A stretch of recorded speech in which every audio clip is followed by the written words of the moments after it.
ఉద్యోగం కోసం చూస్తున్నారా? ఓం శక్తి ప్రైవేట్ లిమిటెడ్ కంపెనీలో మార్కెటింగ్ జాబ్స్ 20,000 నుంచి 30,000 వరకు జీతం ఉంటుంది. సంప్రదించండి.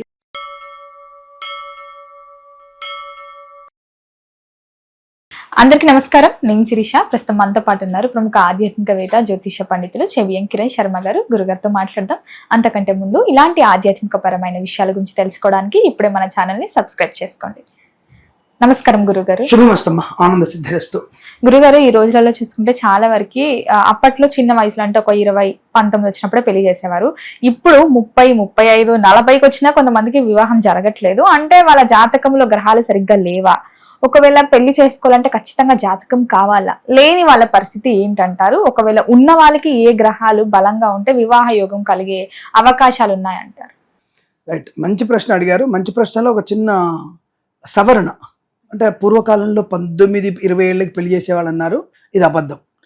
పూర్వకాలంలో పెళ్లి చేసింది నా తెలిసినంత వరకు నా పెళ్లి 15 ఏళ్ళకి అయింది. ఒక 4 సంవత్సరాలు ఎక్కువ చెప్పా. రైట్. నిజమైనటువంటి ధర్మ వివాహం అనేది 8వ ఏట. ధార్మికమైన వివాహం, ధర్మ వివాహం అంటే 8వ సంవత్సరంలో చేయాలి. రజస్వలా పూర్వ వివాహం చేయాలి. ఏంటంటే మీరు మీరు బాల్య వివాహానికి సపోర్ట్ చేస్తారు, మిమ్మల్ని పోలీసు అరెస్ట్ చేస్తారు. నన్ను అరెస్ట్ చేసింది ఆయన, నన్ను వాళ్ళు అరెస్ట్ చేయడం ఏంటి? బాల్య వివాహం నేరమని మీరు అంటున్నారు, ధర్మం అని నేను అంటున్నాను, అంతే తప్ప దాన్ని నేనేం చేసేది ఏం లేదు. నేను పోయి ఎవరికి బాల్య వివాహాలు చేయట్లేదు. చేసుకోవడం మంచిదా కాదా? మంచిది అని గట్టిగా చెప్పగలను నేను. ఎందుకని అంటారు? రైట్. బాల్య వివాహం చేసుకోండి, అర్థం ఏంటి? మీరు ఏమనుకుంటున్నారు? బాల్య వివాహం అంటే మీరు ఏమనుకుంటారు చెప్పండి, మీ భాషలో ఏమనుకుంటున్నారు? అంటే ఇప్పుడు నాకు తెలిసిన నాలెడ్జ్ ప్రకారం బాల్య వివాహం అంటే చిన్నప్పుడే ఏం తెలియని వయసులో పెళ్లి చేసి పంపించడం కదా, అది కరెక్ట్ కాదు కదా అని నా ఉద్దేశం. అంటే అర్థం ఏంటి? బాల్య వివాహం అంటే అర్థం ఏంటి? చిన్న వయసులో పెళ్లి చేసి ఇవ్వడం. అంటే చిన్న వయసులో పెళ్లి చేస్తారు అంటున్నారు. చిన్న వయసులో పెళ్లి అంటే అబ్బాయికి 40, అమ్మాయికి 8? అదే కదా గురుగారు. అబ్బాయికి 40, అమ్మాయికి 8. అంటే అప్పట్లో మేము చదువుకున్నప్పుడు బాల్య వివాహాలు అంటే ఏంటంటే అమ్మాయికి చిన్న వయసు, అబ్బాయికి చాలా పెద్ద వయసు, డబ్బులు ఎక్కువ వాడికి ఇచ్చి పెళ్లి చేసేవాడు, వాడు చనిపోగానే అమ్మాయి పరిస్థితి ఇలా అయిపోయేదని మేము చదువుకున్నప్పుడు మాకు ఇలాగే చెప్పారు. అలా చెప్పించారు మీ చేత, చెప్పించబడ్డారు మీరు. బాల్య వివాహం, ధర్మ వివాహం అంటే 8 ఏళ్ళ అమ్మాయికి 9 ఏళ్ళ అబ్బాయికి కానీ 10 ఏళ్ళ అబ్బాయికి కానీ వివాహం చేయాలి. ఇద్దరికి 2 సంవత్సరాల గ్యాప్, లేదంటే మాక్సిమం 3 ఏళ్ళు. 11 అబ్బాయికి 8 ఏళ్ళ అమ్మాయికి మాత్రం వివాహం. ఇది ధర్మ వివాహం. ఇలా వివాహం చేయడం వల్ల ఇప్పుడు మీరు అన్నారు, అప్పుడు చేయడం వల్ల భర్త చనిపోయాడని చెప్తున్నారు. మరి ఇప్పుడు పెళ్ళైన తర్వాత ఇప్పుడు 6 నెలలకే భర్తను చంపుతున్నటువంటి భార్యల గురించి ఏం మాట్లాడదాము? పెళ్లి కాకముందే తోసేస్తున్నట్టు భర్తలను ఏమందాం? పెళ్ళైన 6 ఏళ్లకి భర్తను చంపుతున్నాడు ఏమందాం? పెళ్ళైన 11 ఏళ్లకి ప్రియుడు మోజుతో చంపిస్తున్న ఆడవాళ్ళని ఏమందాం? అంటే పెళ్ళైనటువంటి సంవత్సరంలోనే మనకి high court of Andhra Pradesh, high court of తెలంగాణలో ఉన్నటువంటి విడాకుల సంఖ్య నెలకొసరికి 5,000 కేసులు ఎందుకు నమోదవుతున్నాయి? అర్థమవుతుందా? మరి ఇప్పుడు ఈ వివాహాలు కరెక్ట్ అయినవా? అబ్బాయిలు కూడా చంపుతున్నారు కదా గురుగారు. ఆడవాళ్ళే అప్పటి నుంచి జరుగుతుంది. ఇప్పుడు ఆడవాళ్ళు ఎక్కువ చంపుతున్నారని ఇప్పుడు ఎక్కువ ప్రచారాలు అవుతున్నాయి. కూడా చంపేవాళ్ళు. చంపేది ఆడ మగదు గురించి చెప్పట్లేదు నేను. ఆడపిల్లని తక్కువ చేసి మాట్లాడట్లా. విడాకులకి ఎందుకు ఆడవాళ్ళు ముందుకు వెళుతున్నారు? ప్రశ్న ఇది నాకు కావాలి. మీరు అన్నారు కదా, అప్పట్లో వివాహాలందరూ కూడా విచ్ఛిన్నమైపోయినాయి, భర్త చనిపోయాడు అంటున్నారు కాబట్టి చంపుతున్నారు. ఇప్పుడు చంపేస్తున్నారు, చచ్చిపోతున్నారు. మరి విడాకుల కేసులు 5,000 కేసులు ఎందుకు అవుతున్నాయి? ఇప్పుడు నెలకు 5,000 ఎందుకు నమోదు అవుతున్నాయి? అంటే ఇప్పుడు బాగా మెచ్యూర్డ్ కదా, full matured, mental matured, physical matured, so economical matured, so lot of properties, lavish life. ఎందుకు విచ్ఛిన్నం అవుతున్నాయి? సమాధానం చెప్పాలి కదా మాకు కూడా. బాల్య వివాహం మీ సమాధానం చెప్తాను, ఇప్పుడు నేను రెడీగా ఉన్నాను. ఇప్పుడు వివాహాలు ఎందుకు విచ్ఛిన్నం అవుతున్నాయి సమాధానం ఎవరైనా తెలిస్తే కామెంట్ చేయండి. ఎందుకంటే రెండవది, they was in living together. Last 2 yearsగా ఇద్దరు సహజీవనము చేశారు ప్రభుత్వ అనుమతి ద్వారా. సుప్రీంకోర్టు న్యాయమూర్తుల ద్వారా సహజీవనము చేసి 3 ఏళ్ల తర్వాత వివాహము చేసుకొని 5 ఏళ్ళు ప్రేమించి పెళ్లి చేసుకొని 6వ ఏట నాశనం చేసుకుంటున్న జీవితాలు. ఇవన్నీ జరగట్లేదు. రైట్. మరి ఇప్పుడు వివాహాలు మంచివా? అప్పుడు చెడ్డవి అన్నారు కదా, ఇప్పుడు మంచివా? సమాధానం మీ దగ్గర లేదు, ప్రేక్షకుల సమాధానం లేదు. మళ్ళీ ఆలోచించి తెలుసుకునే నిర్ణయాలు ఇవన్నీ కూడా. ఇప్పుడు బాల్య వివాహాలు ఎందుకు మంచివి అని చెప్తాను. ఇప్పుడు మీకు నచ్చితే వినండి, నచ్చకపోతే దాన్ని వినకండి, దాన్ని వదిలేసేసేయండి. కామెంట్ చేయండి కింద, పర్వాలేదు. బాల్య వివాహంలో ఉన్నటువంటి ప్లస్ పాయింట్ ఏంటంటే 8 ఏళ్ళ అమ్మాయి 11 అబ్బాయి చేసినప్పుడు కాపురాన్ని పంపించారు. పోరాని ఎంబడిపోయి మీ ఆవిడతో ఎంజాయ్ చేయమని చెప్పరు. 11 పిల్లవాడిని పెళ్ళైన తర్వాత తల్లిగారింటనే కూతురు ఉంటుంది, అబ్బాయి కూడా వాళ్ళ అమ్మ ఇంట్లోనే ఉంటాడు. అమ్మాయి చదువుకుంటుంది, అబ్బాయి చదువుకుంటాడు. ఇద్దరు చదువుకుంటారు. 18 ఏళ్ళు ఎండిన తర్వాత అమ్మాయిని రసలైన తర్వాత అబ్బాయికి అప్పటికి 20-21 వయసు వచ్చినప్పుడు అప్పుడు కాపురాన్ని పంపిస్తారు. ఈ లోపల జరిగేటువంటి ఈ 10 సంవత్సరాల అనుబంధం అనేది, ఇది అమ్మాయి నా భార్య, వీడు నా మొగుడు, మా అత్తగారు, మా అమ్మగారు, మా బాబాయ్ గారు, మా అత్తయ్య గారు చెల్లెలు, మా అత్తయ్య గారు అక్కయ్య గారు, మా మామయ్య గారు తమ్ముడు అనేటువంటి అనుబంధాన్ని ఈ 10 ఏళ్ళుగా రెగ్యులర్గా వెళ్తుంటారు కదా. ఇద్దరు వెళ్తూ ఇద్దరు కొంటె చూపులు ఉంటాయి ఇద్దరికి. మగ పిల్లలకి, చిన్నపిల్లలు కదా అప్పుడు చూస్తున్నారు కదా, వయసు పెరిగే కొద్ది కొంటె చూపులు స్టార్ట్ అవుతాయి. కొంటె చూపులు అనే పాట పాడుకోవచ్చు మనం. ఆ కొంటె చూపు ఇద్దరు చూసుకుంటారు. అంటే వీళ్ళకి ఫస్ట్ ఇంప్రెషన్ ఇద్దరికి వాళ్ళ మీద వాళ్ళకి పడుతుంది. ఇంకొక పురుషుడు కదా అమ్మాయికి చూసిన భర్తని నెక్స్ట్ ఆదివారం కలవబోతున్నా, నెక్స్ట్ సండే మా అత్తగారింటికి వెళ్ళబోతున్నా, మా ఆయన చూడొచ్చు నేను, ఆ చూడడానికి తపన పడుతూ బయట చూడదు అమ్మాయి. ఈ భార్యను చూసే వ్యక్తిత్వంలో వీడు ఇంకో దాన్ని బయట దాన్ని చూడడు వీడు. అంటే ఇద్దరిలో అనుబంధం బాగా పెరుగుతుంది. ఈ రకంగా 10 సంవత్సరాల అనుబంధం పెంచుకున్న తర్వాత ఇద్దరిలో ఐకమత్యం ఏర్పడుతుంది, అన్యోన్యత బాగా ఏర్పడుతుంది. దెన్ వాళ్ళు అప్పుడు కాపురానికి వచ్చినప్పుడు మన జీవితమే పరమార్థం అనుకుని వెళ్ళడానికి అవకాశాలు బోలెడు ఉంటాయి. This is the maturity of being life. అందుకనే అప్పుడు వివాహాలు బలంగా ఉన్నాయి. అప్పుడు వివాహాలు చెడిపోలేని చెప్పట్లే, అప్పుడు వివాహాలు చెడిపోయిన విషయాలు ఉన్నాయి. ఇప్పుడు పెళ్ళైన తర్వాత భార్య భర్తలు, పెళ్లి కూతురు పెళ్లి నవ్వదు ఇద్దరు కూడా బయలుదేరి వస్తున్నప్పుడు యాక్సిడెంట్లో భర్త చనిపోయాడు, పెళ్లి కూడా చనిపోయాడు, భార్య పదం విధవైంది. ఇప్పుడు అది జరుగుతూ ఉన్నాయి. అప్పట్లో అవి జరిగాయి. ఇప్పుడు మాధ్యమాలలో బయటకు వస్తున్నాయి. అప్పుడు మాధ్యమాలు లేక బయటకు వచ్చేవాళ్ళు కాదు. అయితే మీరన్నట్టు 40 ఏళ్ళ చేసిన వాళ్ళు, సనాతన ధర్మానికి వ్యతిరేకంగా ఉన్న వ్యక్తులు, నవాబులు అలాంటి వాళ్ళు 13 ఏళ్ళ అమ్మాయిని ఇప్పటికి కూడా పాత బస్తీలో 37 ఏళ్ళకి 40 ఏళ్ళకి అంటగడుతూ ఉంటారు. అది సనాతన ధర్మంలో లేదు.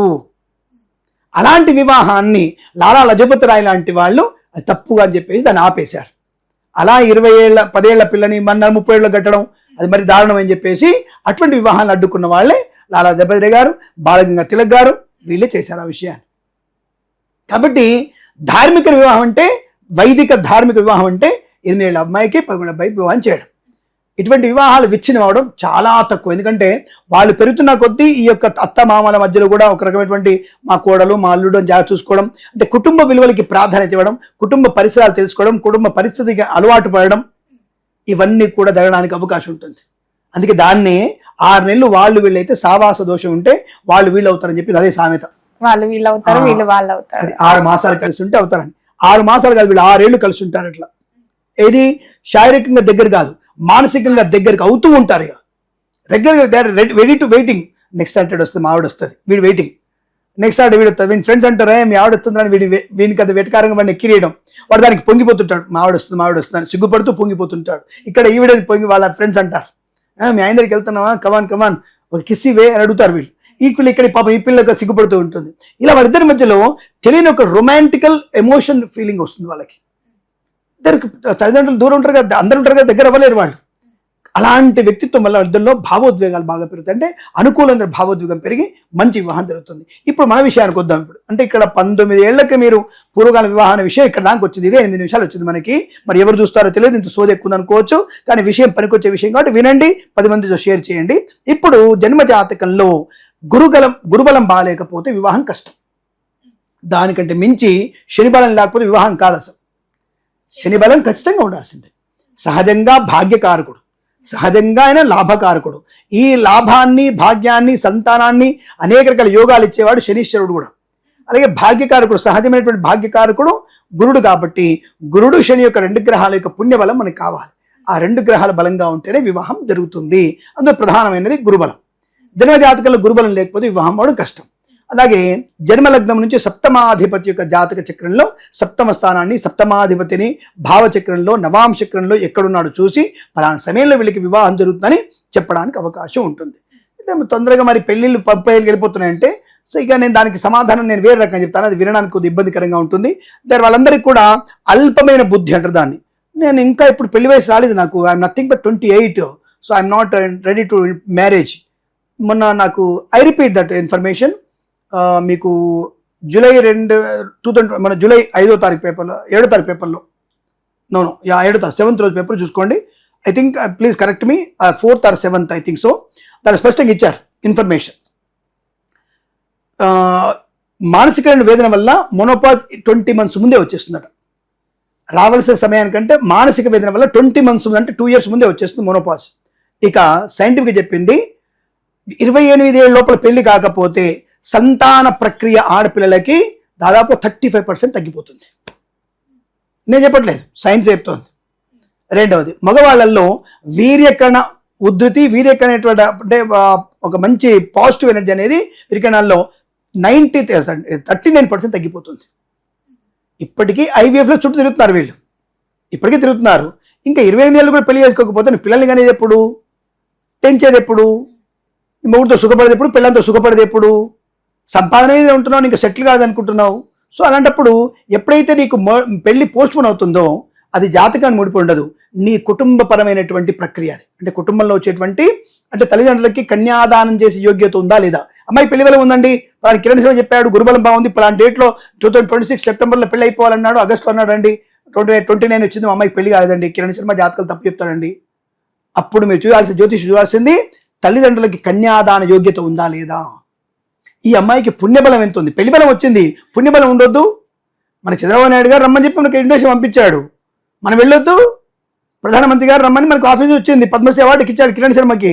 ఓకే, నేను వెళ్తే కదా ఇచ్చేది నాకు, చల్ పద్మశ్రీ అవార్డు వచ్చిందని చెప్పేసి ఇంటికి వస్తుందా, ప్రధానమంత్రి ఇంటికి వచ్చి ఇస్తాడా, రాష్ట్రపతి ఇంటికి వస్తారా, నువ్వు వెళ్ళాలి కదా. యోగం ఉంది, యోగ్యత లేదు.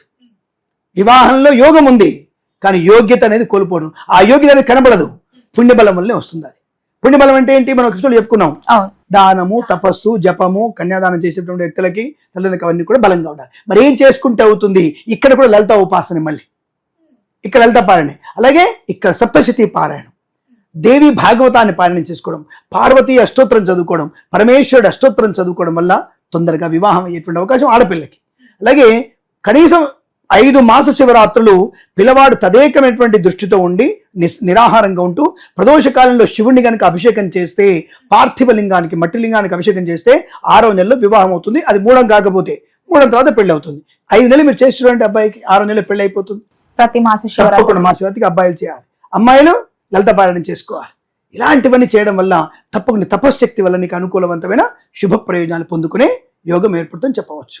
గురుగారు, ఒకవేళ జాతకం లేకపోతే వాళ్ళ పరిస్థితి ఏంటి? ఇప్పుడు లవ్ మ్యారేజెస్ ఎక్కువ అయిపోయినాయి, జాతకాలు చూసుకోరు, చేసేసుకుంటున్నారు, తొందరగా విడిపోతున్నారు, దీనికి కూడా జాతకం ప్రభావం ఉంటుందా? తెలియకపోయినా మన తెలియదు, గ్రహ సంచారం అలాగే ఉంటాయమ్మా. ఏ రాహు, ఇప్పుడు రాహు వచ్చినప్పుడు రాహులో కుజుడు, రాహులో శని వచ్చిన వాళ్ళు పెళ్లి చేసుకుంటే వాళ్ళకి మ్యాచ్ అంటే మేము ట్రాష్ యాష్ మేము జాతకాలు నమ్మం అనుకున్న వాళ్ళందరూ కూడా.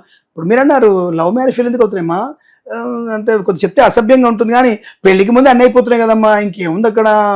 అన్నంటే ఏమిటి కూడా అంటే అన్నంటే అన్నే, శారీరకంగా వీళ్ళు ఒక్కటే ఉండడమే అన్నీ అంటే, ఇంక దాంట్లో కొత్త దాచుకోవడానికి ఏం లేదు, కడుపు దించుకుంటే కాలం మీద పడుతుంది. ఇది పెళ్లికి ముందే వీళ్ళు కొన్ని 100 సార్లు 1000 సార్లు తప్పుడు పనులు చేస్తూనే ఉన్నారు వీళ్ళు. ఏమంటే ఆడపిల్లలు అన్న, ఆడపిల్ల కాదు మగ ఆడ ఇద్దరిని అంటున్నాను నేను.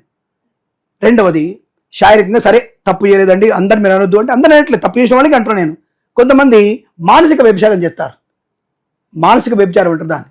ఇది కూడా నిజమైనటువంటి వ్యభిచారం కన్నా మానసిక వ్యభిచారం అనేది దోషం, ఎక్కువ దోషం. అది ఎవరినో ఊహించుకొని మనం కాపురం చేయొద్దు, ఎవరితో ఊహించుకొని కాపురం చేయొద్దు, అది దోషం, అది మహాపాపం. ఇది తెలుసుకుంటే మనం ఉంటాం. కానీ కలిప్రభావం ఉంటుందిగా, కాలపురుషుడు శనేశ్వరుడు తిరుగుతున్నాడుగా, వాడి వల్ల ఏ ఆడపిల్లకు కూడా సవ్యంగా ఉండాలన్న ఉండనిచ్చేటువంటి దౌర్భాగ్యం మగవాడు లేడు. ఆ మగవాడు కుక్క లాంటి తత్వంతో ఉన్నవాడు ఎక్కువ మంది ఉన్నారు. నీ మగడు నీ ముందు ఉంటాడు. ఎందుకు మీ ఆయన శుభ్రంగా నువ్వు బయటకు వెళ్తున్నప్పుడు ఎదురుగా ఒక అమ్మాయి వస్తుంటే మీ ఆయన కడుకుంటుంటే ఏం తిరుగుతా చూసుకోవడం కావాలంటే ఇది అప్పచెప్పట్లేదు, మీ ఆయన మీరు తప్పు చెప్పట్లా, అది సహజంగా వెళ్ళిపోతుంది. అంటే ఆ ప్రవర్తన అటువంటి వచ్చే ప్రవర్తన అసభ్యంగా వచ్చినటువంటి వ్యక్తి మీద ఆ కనుకుంటే ఆటోమేటిక్ వెళ్ళిపోతాయి. అదే నేను చిరెట్టుకుంటే తన దృష్టి వెళ్తుంది, అబ్బా మా చెల్లెలా ఉంది, మా అమ్మలాగా ఉంది. వాడి మనసు వెంటనే ఫస్ట్ వచ్చే థాట్ అమ్మాయి చీరట్టుకు పూలు పెట్టుకుని నిండా వస్తుంటే, కాటుకు పెట్టుకొని మంచి వస్తుంటే, అబ్బా ఏమో మా చెల్లెలానే ఉంది, మా పిన్నమ్మ కూతురు విషయం అలాగే ఉంది అమ్మాయి అంటారు వాళ్ళు. అసభ్యంగా ఉంటే పిల్లలతో మాట్లాడరు, అమ్మో దాన్ని చూస్తుంటే తెలిస్తే మా కోడ్ నా పిల్లలు తంతదేమన్నా ఫీలింగ్తో వీడు ఉంటాడు. అంటే సహజమైనటువంటి లక్షణంతో అది దరిద్రం అల్పడుతుంది. కాబట్టి ఏదైనా సరే సమాజంలో మార్పు రావాలంటే అందరం జాగ్రత్తగా ఉండాలి. సరైన సమయం ఎప్పుడండి పెళ్లి చేసుకోవడానికి? 21 ఏళ్ళు. జాతకాలు లేని వాళ్ళకి ప్రమాదం ఇదే. హస్తసాముద్రికం ఉందిగా, నాడీ ఆస్ట్రాలజీ ఉందిగా, లేదు నా పేరు ప్రకారం చూసుకోవచ్చు కదా. ధార్మిక చింతన ఉన్నప్పుడు గవ్వల శాస్త్రం కూడా వేసుకోవచ్చు. ఇద్దరు పిల్లల యొక్క జాతకాలు చూసి, ఇద్దరిని ప్రశ్న శాస్త్రం, ఇద్దరు పిల్లలు ఒకేసారి వచ్చినప్పుడు వాళ్ళ జాతకాలు చూసి అంటే ప్రశ్న లగ్నం వేసుకొని ఇద్దరికి సూటబుల్గా ఉంది అని చెప్పడానికి అనేక మార్గాలు ఉన్నాయి. మంచి ప్రవర్తన, మంచి విశ్వాసం, లేదంటే నాకు మా కుటుంబం తెలుసు. తల్లిదండ్రుల్ని మోసం చేసే మీరు రేపు మీ తల్లిదండ్రులు మోసం, మీ మొగుడు మోసం చేయరా, పిల్లాన్ని మోసం చేయరా? మీరు తల్లిదండ్రులు మోసం చేసావు, నువ్వు తల్లిదండ్రులు ఏం చెప్పారు, నాన్న బీటెక్ జాగ్రత్త, నాన్న బస్ ఎక్కు, జాగ్రత్తగా వెళ్ళి దిగినానా, చదువుకున్నానా, ఎగ్జామ్ రాయినా, వచ్చేనా, ఇంటికి వచ్చేనానా.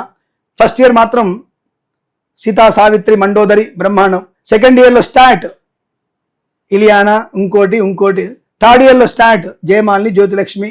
తప్పు కనుక వాళ్ళు ఏమనట్లే, వాళ్ళు స్టేజ్ల మీద తప్పు చేస్తారు, వీళ్ళు నిజ జీవితంలో చేస్తారు.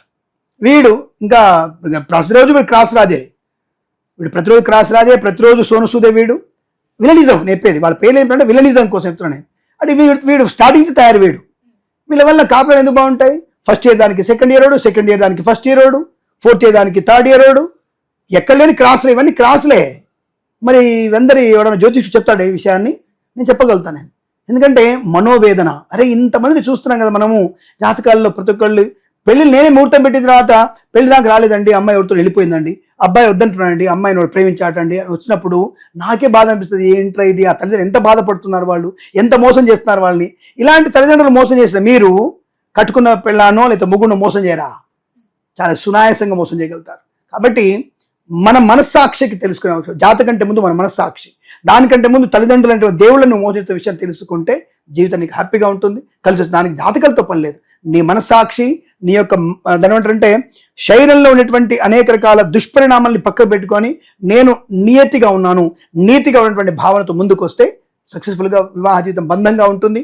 దానికి మంచి ముహూర్తం కావాలి. నేను చెప్తున్నాను కదా, ఒక మంచి ముహూర్తం కావాలి, మంచి ఇద్దరు వ్యక్తుల జాతకాలు కలవాల్సిందే, కలిసి పేర్ల మీద కలవాల్సిందే, ఇద్దరు హస్తరేఖలు చూసి తెలవాల్సిందే. ఇలా చూసినప్పుడు గవ్వల శాస్త్రం వేసినప్పుడు ఇద్దరికీ సంయోజనం బాగా ఉందండి, కాపురం ఉంటుంది, సంతానం చెప్పినప్పుడు దాన్ని ఫాలో అవ్వాల్సినటువంటి అవసరం ఉంటుంది, అవకాశం ఉంటుంది. ఆ విషయాన్ని గమనించుకుంటే మంచిది. ఒకటి, ప్రతి వ్యక్తికి ఇక్కడ మా ఆత్మసాక్షి ఉంటుంది, దాన్ని మీరు ప్రశ్నించుకోండి చాలు. నేను ఎంతవరకు పర్ఫెక్ట్గా ఉన్నాను అనే దాన్ని మీరు కొలబద్దగా పెట్టుకుంటే మీ జీవితం హ్యాపీగా ఉంటుంది, అందంగా ఉంటుంది. మోసం చేసుకునేటువంటి తత్వం ఉన్న వాళ్ళకి జీవితంలో ఎప్పుడు సుఖపడేటువంటి అవకాశాలు కష్టం. కాబట్టి అటువంటి విషయాలకనే పూజలు, పుణ్యాలు, సంస్కారము ఇవన్నీ కూడా బలంగా ఉంటే బాగా ఉంటుంది. వివాహానికి ముందు మనం చేసేటువంటి అనేకమైనటువంటి అసందగ్ధమైన పనులు మన జీవితాన్ని ముక్కలు ముక్కలుగా చేసేస్తాయి. ఎంగిలి ఆకులాగా, కుక్కలు చింపిన ఎంగిలి ఆకులాగా అయిపోతుంది. కాబట్టి నేటి జంజీలు, మీరు అనుకుంటే ఫ్రీడమ్ని వేరే రకంగా తీసుకోకండి, తల్లిదండ్రులు ఇచ్చే ఫ్రీడమ్ని వేరే రకంగా మార్చుకోకండి. మీ యొక్క అభ్యున్నతికి, కుటుంబ సంస్కారానికి, ప్రయోజనానికి కనుక మీరు తోడుంటే నవ సమాజానికి మీరు మంచి ఉన్నతమైనటువంటి మూల స్తంభాల్లాగా ఉంటారు. ఆ విషయాన్ని గమనించి నేటి జంజీలకు చెప్పేటువంటి ఒక విషయం, మీ తల్లిదండ్రులు మోసం చేయకండి, మిమ్మల్ని మీరు మోసం చేసుకోకండి. బయట పెట్టేటువంటి విషయాలు కావు. గంజాయికి, ఇతరత్ర మాదక ద్రవ్యాలకు అలవాటు పడి అర్ధనగ్నమైనటువంటి శరీరంతో, భాగాలతో ఆడపిల్లలు తిరుగుతూ ప్రమాదంలోకి రాకండి, సమాజాన్ని నాశనం చేయకండి. దయచేసి నేను చెప్పేది మీరందరూ అర్థం చేసుకుంటారని కోరుకుంటూ ప్రేమతో మీ కిరణ్ శర్మ. ధన్యవాదాలు గురువు గారు. శుభం.